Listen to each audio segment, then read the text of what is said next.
Greetings everyone and welcome to the channel. I'm Unclear and today we're talking this week in Destiny, being the 15th of May. So there's been a lot going on in Destiny this week. There's a lot going on in Marathon, but we're going to cover the TWID and we'll cover the Marathon news at a later date. But before we get into all of that, I want to ask how you guys have found the heavy metal game mode. I'm very curious, as you have less than 24 hours to get your triumphs and get your sparrow. So be sure to jump in and get your griffin sparrow, because I do not know when it's returning and I cannot find any evidence of it returning this side of the DLC. So let's jump into the TWID and see what is going on. So this week in Destiny, we've been clashing in the heavy metal while also dwelling into Rite of the Nine. As you prepare for the next weeks of content, we have some details and topics to share with you all. Rite of the Nine calendar and reward changes. So that there is, instead of being a 3-week cycle, so it's just to be Spy for 3, Ghost for 3, Prophecy for 3, and then a week of what they called Lootapalooza. They're now going to do 2-2-2. So still a 2-2-2, and then just the rest of the time, does it make it like 3 more weeks of Lootapalooza? There also changes for the second week of each dungeon. So week 1 is just a normal run. There's some bounties to do, some exotics to chase, some shinies to guarantee yourself. They are curated shinies from what I heard. The second week is where the dungeon changes take effect again. So you have the chance of getting adept, non-adept, and shiny weapons just from killing enemies during the event in the respective dungeons. So for this week, I think they're trying to make it so when you do Spire, killing any enemy has the chance of granting one of the weapons, has a chance of granting it an adept if you're playing Ultimatum, and has a chance of there also being a shiny, which is a fantastic change.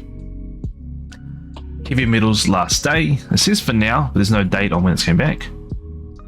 Trials of Osiris is returning this weekend with the Adept Shotgun and increased Trials ranks. Iron Banner next week with a new Scout Rifle, and that is something I will be covering next week and see if it's something you want to be chasing.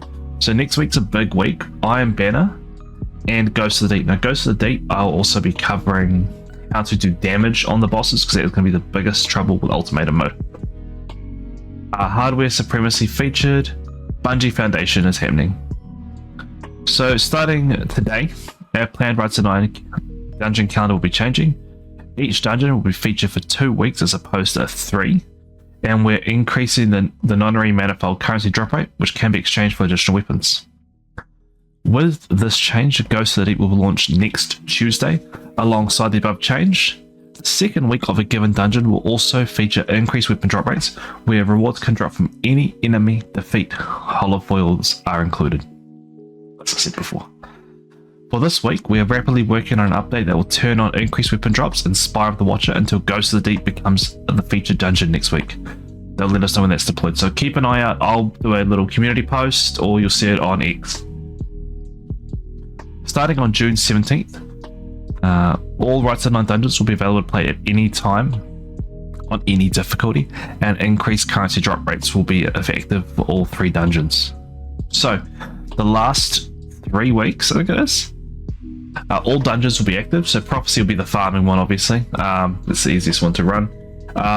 And you get increased weapon drop rates, increased loot, so you can actually farm the God Rolls weapons you want. Mostly for PvP, I think tier 5 weapons coming in the DLC will be kind of kicking them to the curb. On July 8th, Lootapalooza will begin. All 3 dungeons will have all reward bonuses enabled for the final week of Episode Heresy, alongside a new way to spend your nonary manifold currency. Now, I actually have an inkling to what this means. That means, you know, when you drop down, you can glitch in with your sparrow. I have a video on it, I'll link it down below. Glitch in and you can drop down. I think there is where all the weapons will appear, and you'll be able to target loot one of them. Putting it here now, pinning it here, that's what I think is going to happen. And to quickly revisit difficulty options, no matter if you are playing on Explore, Eternity, or Ultimatum, we hope you're having fun and getting some great rewards. Let's go over what these are. I'm not going to cover that. I've covered that before. But one thing I do want to say, Explore mode, I'll do some more detail, should be added to many other features of the game. I think they should limit how much loot you can get. Or just curated roles to get people some gear. But a lot more things in the game should have explore mode. Honestly, you'll make a much more cohesive community if you put this in, because the biggest barrier to entry is people not knowing how to do things. And there's only a few people teaching, so... Our goal with Right to Nine is to challenge more invested players through Ultimatum mode, and then reward them with adepts and Hollow for weapons. We also want to empower a part of the community that may not have experienced dungeons in the past. Hopefully this experience makes everyone more comfortable when jumping into the next raids and dungeons we launch. And honestly it is, because I ran Explorer mode on Spire solo so I can learn all the nodes were. Then when I ran into Ultimatum mode, I wasn't bouncing going, oh, where's the next node, what am I doing next? Because I haven't done that dungeon in so long. It was nice just to have it there. Finish your heavy metal challenges. As we approach Friday, it's time to say goodbye to heavy metal for now. This is a call up for everyone who has not finished the event track and completed the title triumphs or still trying to guild it. Complete them before the Zur or the Trials reset. Depends on what time zone you're in. For me, it's Saturday at 6 AM for I guess 9:59 AM PDT. I think it's PDT. I think they go off here. So this is the seal you get. You can actually go and buy the seal. I think it's a cool looking seal, but it's a timed event. You don't know when it's going to be coming back, so it's nice to have. And I really enjoyed the game mode. Honestly, I have a review coming out for it later, but final thoughts is it was a lot of fun. Increased Trials of Osiris ranks tomorrow. After giving the floor to heavy metal, Trials of Osiris returns. The map is Dead Cliffs and the weapon is Aisha's Care. So you get increased rep. So this is also your opportunity to earn drops of the Inquisitor, the reprised precision shark line we added back with update 8.2.6. How does that work when this weapon? You must reach a streak of victories and a flawless passage to get the adept weapons, but the moment you start earning those Aisha's Care adept drops, you also get the Inquisitor adept. So just like the GM. So you're running the GM, you get one, you get the other. Done. Iron Banner incoming, starting May 20th, Iron Banner will return for another week. Saladin will be in a spot as a new weapon for those who dare to honour the memory of the Iron Lords. The Nature Reclaimed Scout Rifle is a lightweight with some fanfare perks with PvE and PvP. It is actually a really nice scout. I'll go over god rolls when it drops so you guys can check that out.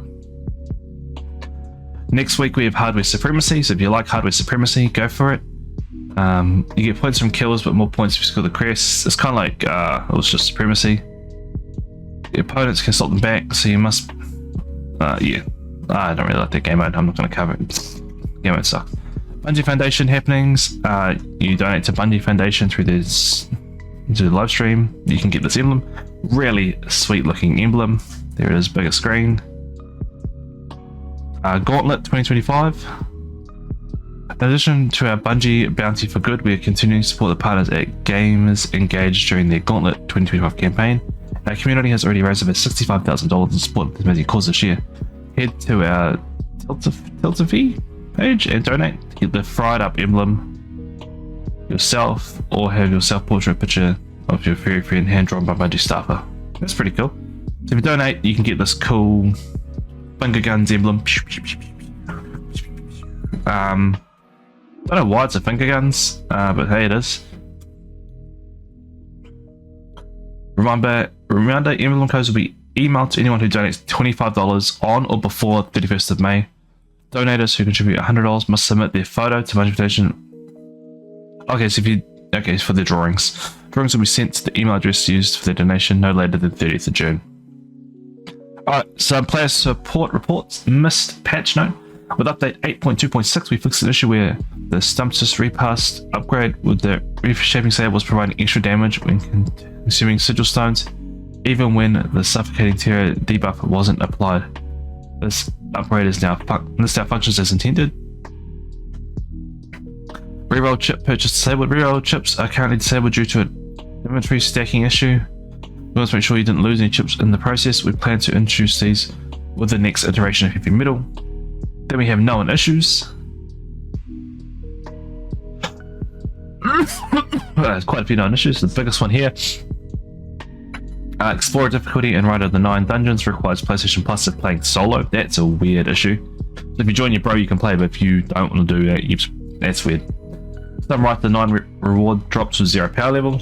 This can be fixed by infusing a weapon. No, I want a 0 power weapon. The core mercy pulse rifle drops without masterwork. That's going to be fixed later on, I'm guessing. The champ title has lost its gilded status. Enhanced recycled energy grants no energy back. Well, that's a kick in the teeth, isn't it? When speaking to a vendor, you can hear the ambient dialogue. The Drain 11th quest is still bugged. Sometimes the derealizes like mission, taking me like can drop below the surface during the Visk encounter. That's annoying. When damaging Shrieker bosses in the Sindri Doctrine dungeon, players receive critical damage feedback. That's still a thing.